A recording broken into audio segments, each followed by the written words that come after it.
Okay, firing dito tayo.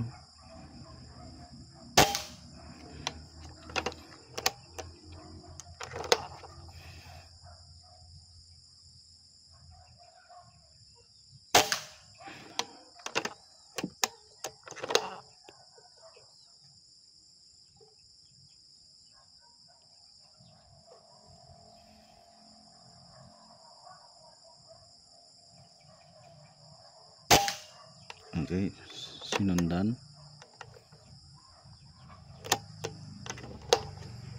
Mag 0 tayo mamaya, Sir Bradley.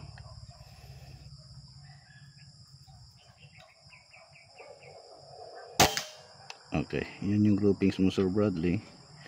Then mag 0 tayo ngayon. Going right. Isa pa dyan. Then punta tayo sa 50 meters. So ito yung groupings mo, sir. Doon tayo naka-reference kanina. Firing. Okay, pumasok na. So Sir Bradley, ito po yung groupings nyo. Diyan tayo naka-reference kanina, sir. Ito po yung groupings nyo ngayon. So punta tayo sa 50 meters. Check natin kung accurate ba siya sa 50 meters. Sasabay na rin natin yung paghanap ng kanyang holdover. So parallax 50 meters. Try natin dito.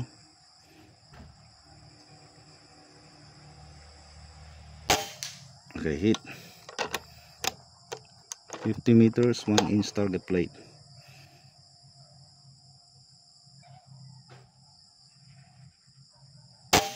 Okay, nakuha na natin yung hold. Kaso yung ating side cam nagloloko. Anyhow, wala po kayong scoop. Try nyo na lang yung scoop nyo later on. So isa na yung hit yan sa 50 meters.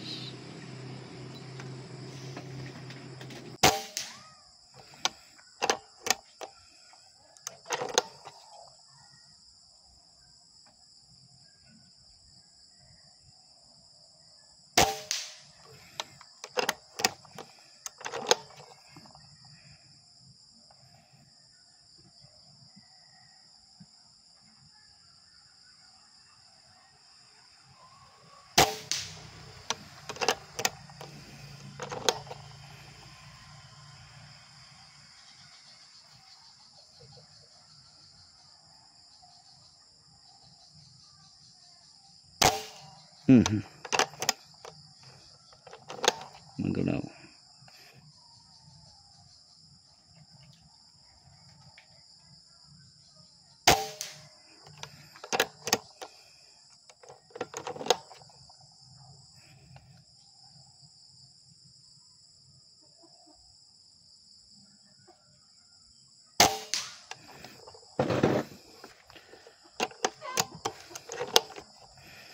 Siyempre sa 60 meters madali na lang, Sir Bradley.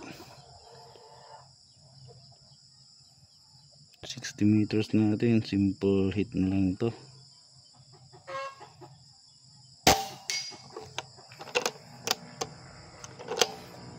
$70, madali na rin to. Adjust lang tayo ng parallax.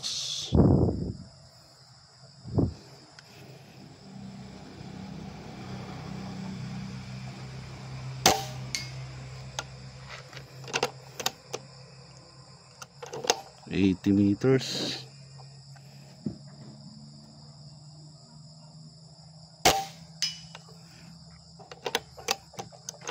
$90 meters. 80, 90.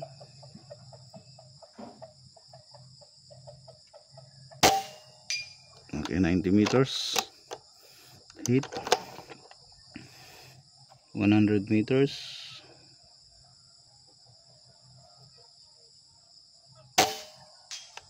Okay, hit pa rin.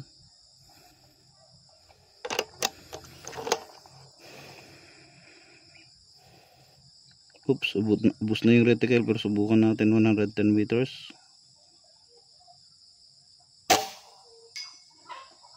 Okay, hit pa rin na Sir Bradley.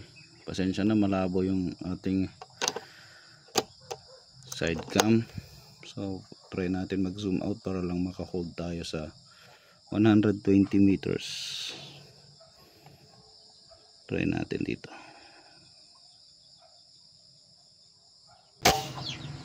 Ayun, hit na. So nakuha na natin yung dope ng 110 meters ay 120 meters.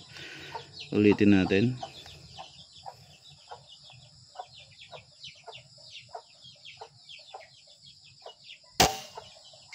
Oh, hit pa rin. Hope naririnig mo dyan, sir. Nag zoom out na rin tayo para makapag tawag dito, makapag hold over tayo at kitang kita dyan sa okay. Ito yung unit mo, sir, Bradley. So hitting 120 meters with SATS groupings sa 25 meters. Nakita po naman ninyo. And we're using Astro. Sinubukan rin natin yung unresized, pero okay pa rin. Pwede rin sa kanya yung major, kahit unresized, good pa rin kung hunting lang hanap. Pwede nyo rin long range, napaka easy para sa kanya, sir Bradley, later on. So thank you, hope magustuhan niyo pagdating ng unit po ninyo, sir. Thank you.